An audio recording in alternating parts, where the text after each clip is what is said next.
Good morning everyone.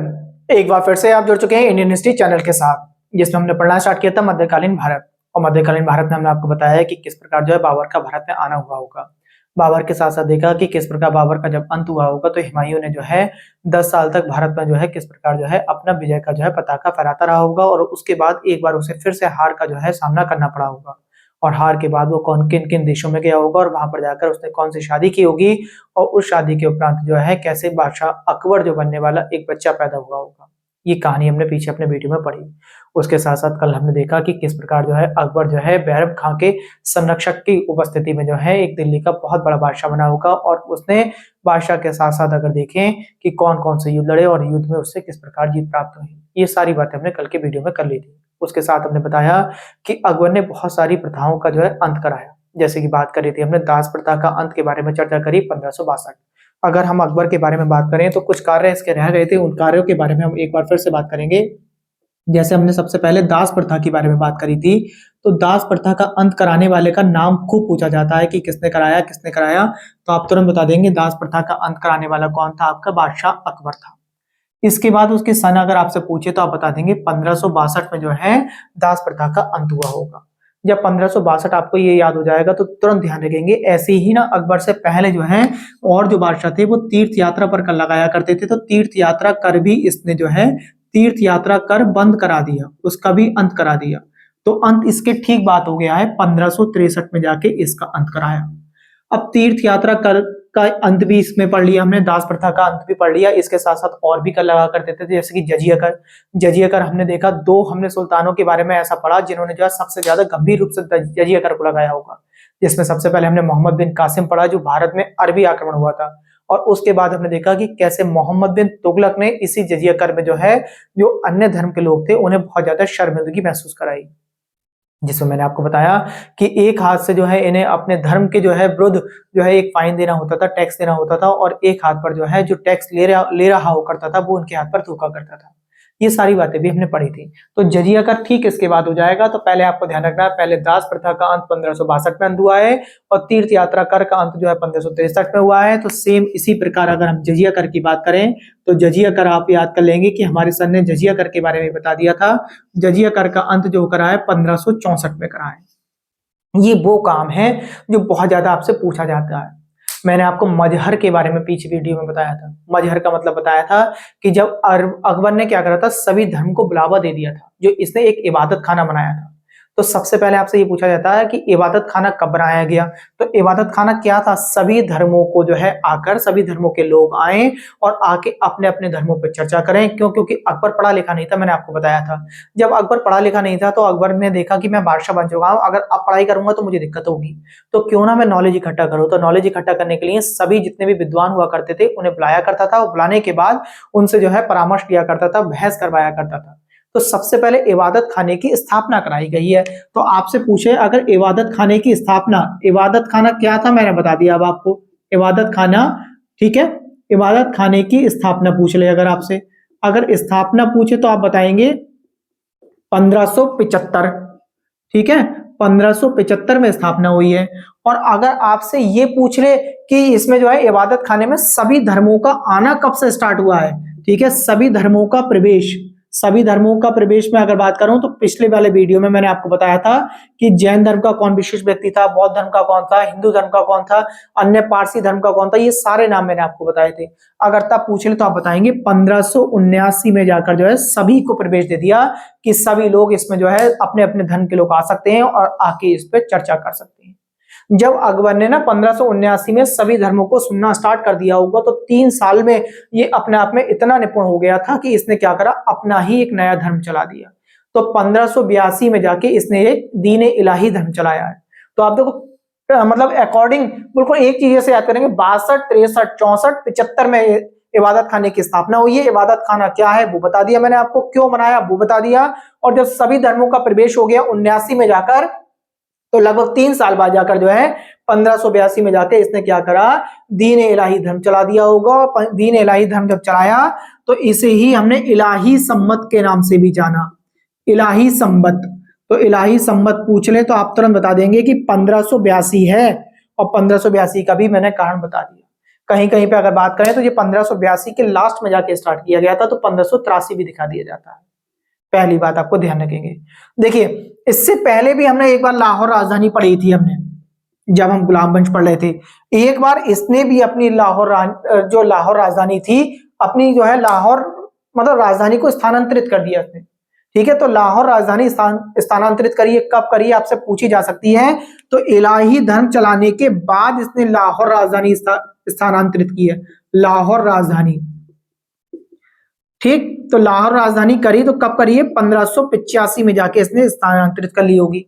तो ये चीज ना आपको धीरे धीरे ना जब एक बार सुनते चले जाओगे, इससे पहले वाला वीडियो जैसे हमने अकबर के ऊपर बनाया, अकबर से पहले हुमायूं बनाया, हुमायूं से पहले बाबर बनाया, इन सभी चीजों को जब आप सुनते चले जाओगे तो चीजें धीरे धीरे याद होती चली जाएंगी।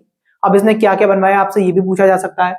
देखिए इसने क्या करा अकबर ने, अगर बात करें तो आगरा का किला आपने सुना होगा, आगरा का किला, आगरा का किला को ही हम लाल किला बोलते हैं। तो लाल किला आगरा वाला किसने बनवाया है, आप बता देंगे तुरंत, अकबर ने बनवाया है। लाल किले अपने यहाँ भारत में दो हैं, आपने देखे होंगे दोनों के दोनों, एक दिल्ली में है, तो दिल्ली में जब पूछे तो वो शाहजहां ने बनवाया था। आगरा वाला किसने बनवाया, आप ध्यान रखेंगे, आगरा वाला अकबर बनवाने वाले थे लाल किला। जब अकबर की बात हो रही है तो अकबर से पहले हमने इसके पिता के बारे में पढ़ा, हुमायूं। जब हुमायूं की मृत्यु हुई होगी तो मकबरा बनवाने वाला भी कौन होगा, तो हुमायूं का मकबरा जो बना हुआ है वो भी इसने बनवाया है। ठीक है, आगरा का किला बनवाया, लाल किला जिसे हम कहते हैं हुमायूं का मकबरा। मकबरे का मतलब मैंने आपको बता रखा है पीछे, मकबरा क्या होते हैं, जहां पे जो है डेड बॉडी को इनका दफनाया जाता है, उसे मकबरा बोला जाता है। ठीक, इसके साथ साथ हुमायूं का मकबरा बता दिया। बुलंद दरवाजा बताया था पीछे की वीडियो में, बुलंद दरवाजा बनवाने की हमने बताया था क्या कारण था, गुजरात विजय करके आया था, वहां फतेह करके आया था, तो इसलिए फतेहपुर सीकरी बनवाई उसने। फतेहपुर सीकरी तो बनवाई, बनवाने के बाद उसने देखा कि जो है सबसे पहले बार समुद्र देखा है वहां पर उसने गुजरात में, तो वहां पर समुद्र देख के इतना खुश हुआ कि उसने अपनी बुलंदियों को आगे बढ़ाना चाहा, तो इसलिए बुलंद दरवाजा बनवाया। तो आपको देखो आगरा का लाल किला लिख दिया मैंने, ठीक है, और उसके साथ हुमायूं का मकबरा लिख दिया। आपको मैं ओरल बता दे रहा हूँ, बुलंद दरवाजा बनवाया। ठीक है, बुलंद दरवाजा हो गया, फतेहपुर सीकरी हो गई, बुलंद दरवाजा, फतेहपुर सीकरी वहीं पर ही है। ठीक है, फतेहपुर सीकरी हो गई, बुलंद दरवाजा हो गया। जोधा भाई का महल बनवाया है, आप ये भी ध्यान रखना, जोधा भाई का महल बनवाया। इबादत खाना, अभी आपसे बात करिए, इबादत खाना बनवाया है 1575 में जाकर। लाहौर का किला किसने बनवाया, अभी मैंने कहा लाहौर राजधानी कौन लेके गया, अकबर, तो लाहौर का किला भी अकबर ने बनवाया, आप ये ध्यान रखना। और एक बात और बता दूं मैं आपको, देखिए चार बाग बनवाने की जो परंपरा स्टार्ट की है वो अकबर ने स्टार्ट की है। आपसे पूछा जा सकता है कि चार बाग की परंपरा किसने स्टार्ट करी, तो आप तुरंत बता देंगे। 10वां पॉइंट आपको मैं लिख देता हूं, तो चार बाग की परंपरा के बारे में अगर आपसे बात हो तो आप बता देंगे। ये 7वां पॉइंट हो गया, ये 8वां पॉइंट हो गया। 9वां पॉइंट अगर हम बात करें तो चार बाग की परंपरा, इससे पहले चार बाग नहीं बनवाए जाते थे, चार बाग की परंपरा। ठीक है, परंपरा की बात करें तो ये अकबर की देन है। आगे बढ़ते हैं। देखिए अकबर को बहुत सारी चीजों का और भी शौक था। देखिए शौक की अगर बात करें, जैसे कि मैंने कहा संगीत का भी शौक था। संगीत में अगर बात करें या ढोल बाजे जो है इस तरीके से आवाज करने वाले होते हैं, उनका जो बड़ा शौक था। जैसे कि मैं कहूँ अकबर नगाड़ा बजाया करता था। आपने नगाड़ा के बारे में सुना होगा, गाने वगैरह में सुनते होंगे, नगाड़ा वाद्य यंत्र बजाया करता था। तो आपसे पूछे जाएंगे कि अकबर कौन सा वाद्य यंत्र बजाया करता था, तो आप बताएंगे नगाड़ा बजाया करता था। कौन सा बजाया करता था, नगाड़ा, नगाड़ा वाद्य यंत्र कौन बजाता था, अकबर। अकबर के बाद इसका बेटा जो आएगा उसे किसी दूसरी चीज का शौक था, उसके बारे में भी आज की वीडियो में चर्चा कर लेंगे। नगाड़ा हो गया। आगे समझिए, अगर अकबर ने ना टैक्स व्यवस्था के लिए दहशाला बनवाई, आपसे पूछेगा दहशाला किसने बनवाई, और दहशाला को करोड़ी करके बोला जाता था। जो टैक्स व्यवस्था के लिए यानी कर इकट्ठा करने के लिए एक अधिकारी की पोस्ट इसने करी, जिसे हम करोड़ी बोला करते थे। ठीक है, और उसके लिए पूरी की पूरी उसने क्या बनवाई, दहशाला बनवाई। आपने शायद अगर जब फतेहपुर सीकरी देखेंगे तो वहां पर ना जाकर देखेंगे तो वहां पे इनके ना उसमें फतेहपुर सीकरी में टैक्स इकट्ठा करने के जो कमरे बने हुए हैं जिसमें टैक्स इकट्ठा किए जाते होंगे, तो दीवारें खोखली बनाई गई हैं, उनके अंदर जो है तमाम तरीके की अशर्फियां होती हो, या मैंने कहा खजाना होता हो, जितना टैक्स इकट्ठा होता हो वो इकट्ठा होता हो, वो उन खोखली दीवारों के अंदर रखा जाता था, जिससे कि किसी को पता भी नहीं चले कि इन दीवारों के अंदर जो है पैसा भरा हुआ है। तो आप ध्यान रखेंगे दहशाला, दहशाला के साथ साथ करोड़ी ध्यान रखेंगे। ठीक है, तो दहशाला क्या थी, दहशाला थी टैक्स इकट्ठा करने की प्रथा। ठीक है, करोड़ी क्या हुआ करता था, करोड़ी उस जिला अधिकारी हुआ करता था जो अकबर एक तरीके से उस पूरे के पूरे एरिया पे उसे बैठा दिया करता होगा। अकबर के समय में भी जो चित्रकार हुआ करते थे, अगर चित्रकार की बात करें तो एक चित्रकार था जिसका नाम था अबू सम्मद। एक था अबू सम्मद और एक था हुसैन। तो अबू सम्मद को भी इसने उपाधि दी और हुसैन को भी उपाधि दी है। अगर अबू सम्मद की बात करें तो उसे बताएंगे शीरी कलम बोला करता था। ठीक है, तो शीरी कलम की उपाधि दी है इसने, शीरी कलम। शीरी कलम ये किसे दी है? अबू सम्मद को। ठीक है, आपसे ये पूछा जाएगा अबू सम्मद, अबू सम्मद कौन है? एक चित्रकार है इसके। ठीक है, अबू सम्मद हो गया। और एक को दिए क्या? जूरी कलम। जूरी कलम किसे दी है? आपका जूरी कलम। तो जूरी कलम बता देंगे, जूरी कलम देने दी है हुसैन को। ये उपाधियां दी गई हैं। तो आपसे पूछ रहे देखो चित्रकारी में अगर इसके बाद हम बात करें तो इसका बेटा बहुत ज्यादा नाम कमाएगा, अकबर का बेटा। मगर जो है चित्रकार इसके समय में रहा करते थे। तो दो नाम बता दिए मैंने, एक तो अबू सम्मद नाम है और एक हुसैन है। ये दोनों चित्रकार थे, बहुत अच्छे चित्रकार थे। इन्हें इसीलिए इसने जूरी कलम और शारी कलम, शीरी कलम करके इन्हें पुकारा है। इसी के समय में अगर बात करें ना, अगर इसी के समय में बात करें तो इसी के समकालीन थे। ठीक है, इसी के समकालीन थे। कौन थे? शेख सलीम का नाम सुना होगा आपने। ठीक है, सूफी संत जो थे, एक सूफी संत शेख सलीम जो है, सूफी संत। ठीक है, शेख सलीम इसी के समकालीन थे। अशोक इसके किसके? अकबर के समकालीन थे। कहा यह जाता है कि अकबर की जब संतान होती थी ना, तो संतान होती थी तो उसके बाद ना कुछ समय बाद उसकी संतान की मृत्यु हो जाया करती थी।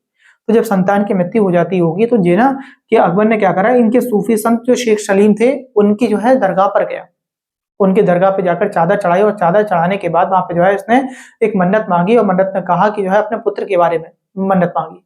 तो कहते हैं कि 9 महीने बाद जो है इसका एक पुत्र जन्मा। जब 9 महीने बाद एक पुत्र जन्मा, इसीलिए उसे जो है शेखू बाबा का नाम दिया गया। क्यों? इनके नाम पर। सलीम भी पुकारा गया इन्हीं के नाम पर, जिसे आगे जाके हमने जहांगीर का नाम दिया। तो ये बात भी आपको याद रख लेनी है। ठीक है, इसी के समय में अकबर के समय की अगर बात करूं तो महाभारत का जो है क्या नाम है? महाभारत आपसे पूछी जा सकती है।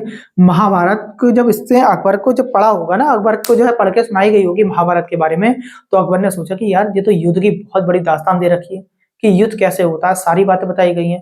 तब अकबर ने इसका फारसी अनुवाद करवाया। ठीक है, इसका फारसी अनुवाद करवाया और उसका नाम दिया गया रजनामा। तो रजनामा किसके समय में जो है ये रजनामा बनी है? फारसी में जो है महाभारत, वो किसके समय में? अकबर के समय में।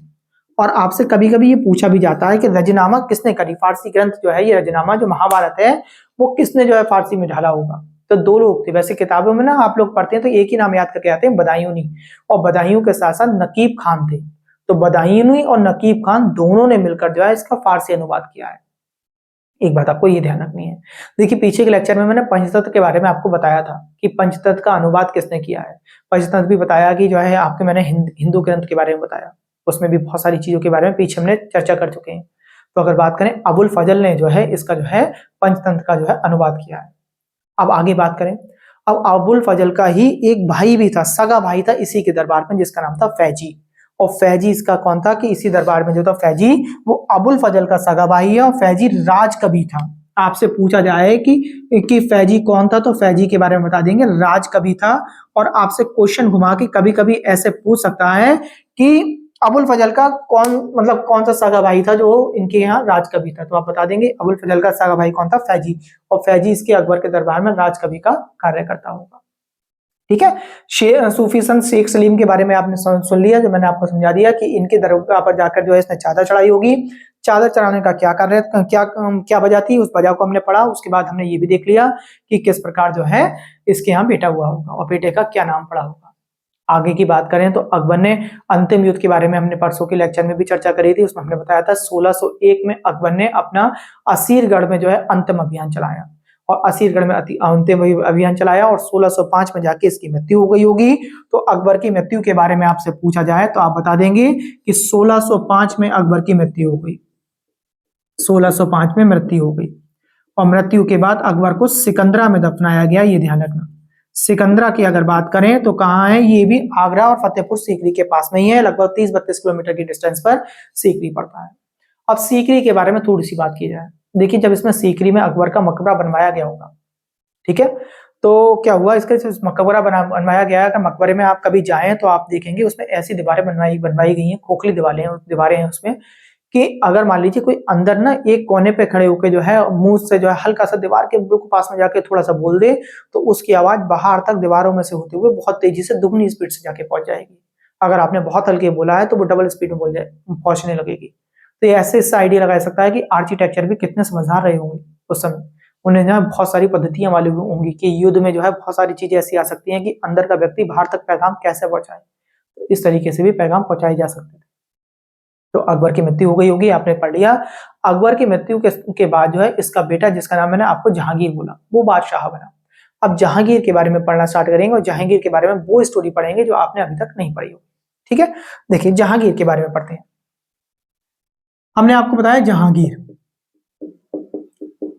जहांगीर ने जो शादी करी थी वो करी थी नूरजहां से।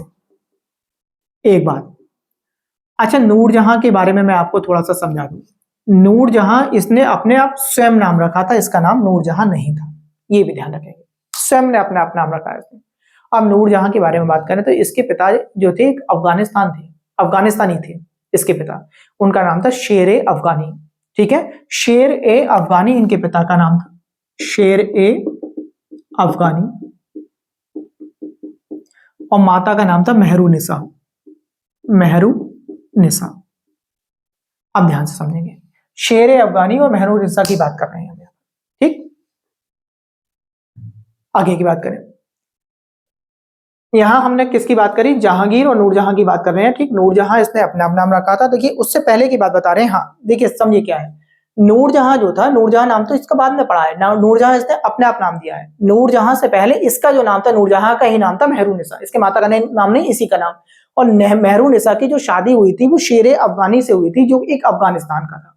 आगे समझेंगे ध्यान से, ये अफगानिस्तानी था। बताते हैं कि जहांगीर ने इसे मरवा दिया था। जब इसकी मृत्यु हो गई होगी तो मृत्यु होने के बाद इस मेहरुनिसा को जो है इसने ना, जहांगीर ने क्या करा, अपने दरबार में कार्य पर रख लिया, काम पर रख लिया। अब मेहरुनिसा क्या काम किया करती थी, ये ना अकबर की जो पत्नी रही होगी, यानी इसकी जो सौतेली माँ रही होगी, किसकी, जहांगीर की, अकबर की पत्नी की केयर करती थी। और अकबर आपसे पूछ ले कि किसकी केयर करती थी तो आप बताएंगे सलीमा बानो बेगम। थोड़ा सा ध्यान से समझेंगे। ठीक है, ये केयर टेकर थी, किसकी थी, सलीमा बानो बेगम। और सलीमा बानो बेगम कौन थी, आप बता देंगे। सलीमा बानो बेगम थी अकबर की पत्नी थी, जहांगीर की सौतेली माँ थी। एक बात फिर समझे आप ध्यान से, जहांगीर बना होगा, अकबर की मृत्यु के बाद जहांगीर राजा बना, उसका जो मतलब बादशाह बना, और बादशाह की पत्नी का नाम नूरजहां था। नूरजहां इसकी जो है बात मतलब जो है ये इसने बाद में शादी करी है नूरजहां से। पहले नूरजहां किसकी पत्नी थी, शेर अफगानी की थी, जो अफगानिस्तान का था। ठीक है, इसने जहांगीर ने इसे मरवा दिया होगा। मरवाने के बाद इसने मेहरुनिसा को अपने महल में रख लिया। और महल में ये क्या कार्य किया करती थी, सलीमा बानो बेगम जो अकबर की जो है पत्नी रही होगी, उसकी केयर टेकर थी। ये बात आपको क्लियर हो गई होगी। आगे की बात को समझेंगे थोड़ा सा ध्यान से। अब हुआ क्या, मेहरुनिसा से, इसी मेहरुनिसा से बाद में क्या करेगा, जहांगीर शादी कर लेगा। वो देखेगा कि ये तो इतनी जो है एक तरीके से बहुत ज्यादा तेज तर्रार महिला है कि इसे जो है इस काम की बजाय अगर दरबार में जो है इसे किसी अच्छे ओहदे पे बैठा दिया जाए, या इससे मैं शादी कर लूं तो क्यों ना जो है किसी न किसी तरीके से मेरे राजपाट को आगे बढ़ाने में या इन पद्धतियों को आगे बढ़ाने में बहुत कार्य करेगी। इसीलिए इसे मलिकाए ए भारत भी बोला गया। देखिए वाकई में बहुत होशियार थी। इसे मेहरुनिसा को क्या क्या बोला गया, अगर बात करें तो मलिकाए ए भारत भी बोला गया है इसे। और देखिए आगे समझे इसे, क्यों मलिकाए भारत तो बोले ही बोला, ये बताते हैं कि इस मेहरुनिसा का, जिसका नूरजहां का, जी इतनी तेज तर्रार रही होगी कि इसका सिक्कों पर भी फोटो था, सिक्कों पर चित्र था। किसके साथ में, दोनों के थे, यानी जहांगीर तो था ही था, जहांगीर के साथ साथ इसका भी सिक्कों पर था। तो कहते थे कि इसका तो सिक्का चल रहा है। तो सिक्का चलने का मतलब कि कितनी जो है ये ज्यादा होशियार रही होगी। ठीक, ये बात आपको क्लियर हो गई होगी। अब ये तो बात क्लियर हो गई। और इसके साथ साथ अगर बात करूं सिक्कों पर ही नहीं, अगर बात की जाए तो शाही फरमान जो भी बनते होंगे, शाही फरमानों पर जिसमें बादशाह के सिग्नेचर होते थे, शाही फरमान पर भी इसके भी सिग्नेचर हुआ करते थे। किसके, मेहरुनिसा के। इतनी होशियार रही होगी ये। और इसने क्या करा, इसने केवल जो है वहां का अपने ना, इसके जहांगीर की मदद नहीं करी, जहांगीर के साथ साथ इसने अपने परिवार में जिसके माता पिता रहे होंगे ना, उन्हें भी इसने बड़ा आगे बढ़ाने की कोशिश करी है। अगर बात की जाए जैसे कि जहांगीर के, अगर हम पिता के, इसके नूरजहां के अगर पिता की बात करें तो उनका नाम था मिर्जा गयास बेग। ठीक है, तो मिर्जा गयास बेग को भी जो है क्या करा इसने, जहांगीर की सल्तनत में ले आई। इसके पिता का नाम था मिर्जा गयास बेग, मिर्जा गयास बेग, मिर्जा गयास बेग, ठीक है। तो इसे भी ले आई, और इसे ले आई तो ले आने के बाद इसे भी बड़े ऊंचे ओहदे पर बैठा दिया उस समय। और जब ऊंचे ओहदे पर बैठा दिया होगा तो जहांगीर ने उस ओहदे पर इसे ना एक उपाधि से जो है उपाधि दी है, उसका नाम था एतमाद उद्दौला। तो एतमाद उद्दौला इसे कहा जाता था, मिर्जा गयास बेग को एतमाद उद्दौला। एक बात, और इसके साथ साथ आप ये भी ध्यान रखें, एतमाद उद्दौला आपसे जब पूछेगा तो आपसे पूछ सकता है ये किसके पिता हैं, तो आप बता देंगे नूरजहां के पिता हैं, ठीक है। नूरजहां ने इनकी मृत्यु के बाद, अपने पिता की मृत्यु के बाद, पिता यानी मिर्जा गयास बेग, इनकी मृत्यु के बाद एक नया इतिहास रच दिया। नया इतिहास, इससे पहले ना कोई भी, जैसे कि मुगल जो बादशाह इससे पहले भी खत्म हो गए, अगर हम बात करें जैसे बाबर हो गया, हुमायूं हो गया, अकबर खत्म हो गया, इनके मकबरों पे इस तरीके की शैली नहीं है जितना इसकी जो है शैलियों पे कर गया। तो कहने का मतलब यह है, नूरजहां ने अपने पिता की मृत्यु के बाद इसका एक मकबरा बनवाया, और मकबरे पे जो कौन सी शैली यूज की गई थी आपसे अगर पूछ ले तो बताएंगे पित्रादुरा शैली थी। कौन सी थी? पित्रादुरा शैली। तो पित्रादुरा शैली क्या होती है ये भी मैं बता दूं आपको। पित्रादुरा शैली, इससे पहले ये शैली का उपयोग कभी भी किसी के मकबरे पे नहीं किया गया। फॉर एग्जाम्पल मैंने कहा कि जब इसका मकबरा बनाया गया होगा तो उसमें ना जैसे कि दीवारें रही या पत्थर रहा, पत्थरों में जब फूल पत्तियां काटी गई होंगी उन्हें खोखला किया गया, और खोखला करने के बाद उसमें ना बड़े बड़े कीमती जो अशर्फियां होती होंगी, या मैंने कहा हीरे जवाहरात होते होंगे, उन्हें चीजों को भरा गया है उसमें। इससे पहले ये वाली पित्रादुरा शैली का उपयोग किसी भी मकबरे पे या किसी भी इमारत में नहीं किया गया है। सबसे पहले नूरजहां ने अपने पिता पे करवाया, और इसके पिता का नाम मैंने आपको बता दिया, मिर्जा गयास बेग था। ये बात आपको क्लियर कर लेनी है पहली बात। जैसे कि फूल पत्तियों में क्या करा, कीमती पत्थर जड़वा दिए। इसके बाद हुए हैं काम, इसके बाद हमें सबसे ज्यादा जो देखने को मिला वो मिला ताजमहल में देखने को। आप जब ताजमहल देखने जाते हैं तो ताजमहल में देखा होगा आपने, अंदर जब जाएंगे तो उनकी जो कब्र बनी हुई है, ऊपर ही देख लें, कब्र तो नीचे बनी हुई है, अगर ऊपर देखेंगे जो एक आर्टिफिशियल कब्र रखी हुई है, उसके आसपास जो घेरे में एक दीवार बनाई गई है, उस दीवार पे जो पत्थर जो लगा हुआ है उसमें जो फूल पत्तियां बनी हुई हैं उनमें ना कीमती जेवरात का यूज किया गया है, वो आप देख सकते हैं। ठीक, ये बात भी आपको क्लियर हो गई होगी। ये तो हो गया पिता के लिए। नूरजहां की माँ का नाम अगर पूछे जाए तो आप बताएंगे उस्मात बानो बेगम था। उस्मात बानो बेगम क्यों खास हो जाती हैं? ये नूरजहां की माँ थी। देखिए उस्मात बानो बेगम ये इसलिए खास थी क्योंकि इन्होंने ना अभी तक भारत में इत्र बनाने की किसी को विधि नहीं पता थी। इन्होंने क्या इत्र बनाने की विधि खोजी, और इत्र किसका बनाया आपसे अगर पूछा जाए तो आप बताएंगे गुलाब के इत्र बनाने की विधि खोज ली इन्होंने। तो भारत में अगर इत्र की देन है, या भारत के साथ साथ किसी भी अगर देश की बात करें जो आज इत्र चल रहा है, तो इत्र की जो है विधि की देन कौन है? आपकी उस्मात बानो बेगम है। और उस्मात बानो बेगम कौन है? नूरजहां की माँ है। और नूरजहां उसने अपना आप नाम रखा है, उसका पहला नाम क्या था? मेहरुनिसा था। ठीक है, और मेहरुनिसा को क्या काम दिया गया था आप बता देंगे? सलीमा बानो बेगम जो अकबर की पत्नी रही होगी उसकी केयर टेकर थी। ये बात आपको क्लियर हो गई होगी। ठीक, आपको ये बात क्लियर कर लेनी है। देखिए अब बात कर लेते हैं, इसके बारे में बात हो गई, इसके बाद अब बात कर लेता हूं मैं जहांगीर की। जहांगीर भी कुछ कम काम नहीं किए इन्होंने, बहुत ये भी पॉपुलर रहे। अगर जहांगीर की पॉपुलरिटी के बारे में बात करें, इन्होंने क्या करा? न्याय की जंजीर बनवाई। क्या बनवाई? न्याय की जंजीर। जहांगीर ने न्याय की जंजीर बनवाई। अब न्याय की जंजीर क्या क्या थी अगर बात करें, देखिए फॉर एग्जाम्पल मैंने आपसे कहा कि जो इनका एक महल रहा होगा, ठीक है, इनका जो महल रहा होगा, इन्होंने क्या करा? अपने महल के बाद ना बाहर जो किला था इनका, आगरा का जो किला रहा होगा, आगरे के किले के बाहर एक घंटी लटकवा दी, और उस घंटी में एक सोने की चैन बनवा दी, बहुत भारी भरकम सोने की चैन, और जो दूर तक जा रही थी, जो यमुना नदी के पास जा रही थी। और यमुना नदी के पास क्या करा? एक खंबा बनवा दिया, खंबे पे ना उसने एक रस्सी बांधी, मतलब ये चैन को बांध दिया, ढीला करके बांध दिया, जिससे कि जो है कोई भी जो है अपनी अगर फरियाद रखने आए तो वहां आए, और आने के बाद उस चैन को जैसे खींचेगा तो चैन को खींचने के बाद जो महल के बाहर यानी इनके दरबार के बाहर जो किले के बाहर एक बैल बंधी हुई थी, वो बैल बजना स्टार्ट कर देगी, घंटी बजना स्टार्ट हो जाएगी, और वहां पे जो भी एक सेवक बैठा हुआ होगा, दास बैठा हुआ होगा, वो तुरंत जो है वहां पे खड़ा हो जाएगा आकर। क्यों खड़ा हो जाएगा? कि किसी ने इसकी घंटी बजाई है, चैन खींची है। अब वो व्यक्ति वहां से आएगा और आने के बाद अपनी फरियाद करेगा, उसे क्या दिक्कत है? वो पहले क्या होगा? वहां पे आके फरियाद करेगा, फरियाद करने के बाद भी वो व्यक्ति सुनेगा, जो उसके मतलब बैल के पास खड़ा हुआ है, सुनने के बाद वो अंदर जाएगा, और उस डिपार्टमेंट के व्यक्ति को जो है ढूंढ कर लेके आएगा। जैसे कि मैंने कहा कि उसे फरियाद करने वाले व्यक्ति को तरह तरह की परेशानी हो सकती है। ऐसा भी हो सकता है शादी की परेशानी हो, ऐसा भी हो सकता है किसी ने उसकी जमीन छीन ली हो, किसी ने चोरी कर लिया हो कुछ पैसा वगैरह, ठीक है, कोई लड़ाई हो गई हो, तो जो भी उसका फरमान रहा होगा उस फरमान से रिलेटेड अंदर जो भी उसका अधिकारी बैठता होगा उस अधिकारी को लेकर आएगा और वो उसकी जो है उस प्रॉब्लम को सॉल्व करेगा। तो ये क्या थी, आप बता ध्यान रखेंगे, न्याय की जंजीर। और न्याय की जंजीर आपसे ये पूछा जाता है क्वेश्चन डिपली बना के कि ये कहाँ पे बंद हुई थी, तो आप बताएंगे यमुना नदी के किनारे पे जो है एक खंभा था, उस खंभे पे बंद हुई थी। और ये किसने न्याय की जंजीर किसने करवाई? जहांगीर ने करवाई है। एक बात ये ध्यान रखें, इसी के समय में चित्रकला बड़ी जो है फूली है, फली फूली। अब चित्रकला की बात करें तो इसी के समय को चित्रकला का स्वर्ण काल बोला जाता है, आपसे ये भी ध्यान रखेंगे, ठीक है। चित्रकला का स्वर्ण काल पता है क्यों कहा जाता है, ये भी बता दूं, चित्रकला का स्वर्ण काल। इसका एक कारण रहा है। कारण क्या रहा है बताते हैं कि जहांगीर ना चित्रकला में इतना निपुण था कि अगर मान लीजिए एक व्यक्ति का चित्र ना 5 चित्रकार मिलकर बना रहे हैं, किसी ने उसके हाथ बनाए, किसी ने पैर बनाया, किसी ने उसका मुंह बनाया, किसी ने और कोई शरीर का पार्ट बनाया, तो जब जहांगीर के जब आया करता था तो आने के बाद ना ये इतना तेज था कि ये अपना बता देगा कि इसके हाथ कौन से जो है चित्रकार ने बनाए, पैर किसने कौन से चित्रकार ने बनाए, आंखें किसने बनाई है। बिना देखे ना उन्हें मतलब जैसे देखा, देखने के बाद बता सकता था कि ये चित्रकारी करने वाला कौन सा व्यक्ति हो सकता है। इतना जो है निपुण हो गया था, इसलिए इसे चित्रकला का स्वर्णकाल भी कहा जाता है। इसी के समय में अगर बात करें, देखिए जो हमने BEIC हमने पढ़ी थी आधुनिक भारत में, अब यहाँ पे चर्चा कर लेते हैं एक बार थोड़ा सा इसके बारे में।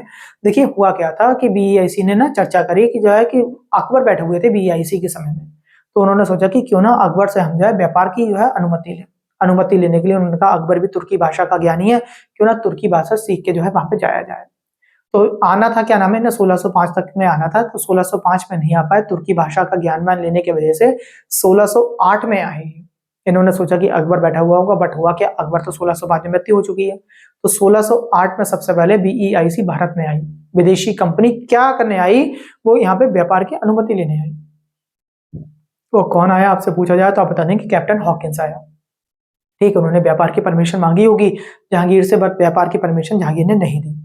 बट हुआ क्या, जहांगीर उससे ना जो प्रभावित बहुत हुए कैप्टन हॉकिंस से। अब कैप्टन हॉकिंस से प्रभावित होने का कारण क्या था, वो तुर्की भाषा सीख के आया था और जहांगीर तुर्की भाषा का बहुत बड़े ज्ञानी थे, तो इन्हें तुर्की भाषा के ज्ञानी होने की वजह से बड़ा पसंद आया कि जो है कि कोई विदेशी हमारी भाषा को भी इतनी अच्छी तरीके से जानता है। तब ऐसी कंडीशन में उन्होंने क्या करा, जहांगीर ने उसे कैप्टन हॉकिंस से कह दिया कि मैं व्यापार की परमिशन तो आपको नहीं दे सकता, मैं आपको मगर जो है 400 मनसब दे देता हूं, और मनसब लेकर जो है आप मेरे यहाँ व्यापार जरूर कर सकते हो, मगर आप अपने तरीके से नहीं कर पाओगे, हमारे इस व्यापार में इंक्लूड हो सकते हो। तो इस तरीके से जो है 1608 की कहानी आपने सुन ली। 3 वर्ष तक रहा ये कैप्टन हॉकिंस, 1611 तक कैप्टन हॉकिंस भारत में रहा, और भारत में रहने के बाद 3 वर्ष बाद ये वहां से चला जाएगा। इसके बाद इसे व्यापार की परमिशन नहीं मिली है, ये ध्यान रखेंगे कैप्टन हॉकिंस को। उसके बाद टॉमस रॉ भारत आया है, और टॉमस रॉ ने भारत में आके जहांगीर से पहली बार व्यापार की परमिशन ली है। तो यहां तक मैं समझता हूं आपको सारी बातें क्लियर हो गई होंगी। व्यापार की परमिशन जहांगीर ने दी है, किसे दी है, टॉमस रॉ को दी है, और सबसे पहले कैप्टन हॉकिंस आया 1608 में, 3 वर्ष तक रहा, 1611 में ये चला गया। ये सारी बातें आपको क्लियर हो गई होंगी। कल जहांगीर के आगे के कार्य करेंगे, क्योंकि अभी बहुत कुछ बचा है जहांगीर के बारे में जो अभी आपको जानना है। आज के वीडियो में केवल इतना ही। नमस्कार, धन्यवाद।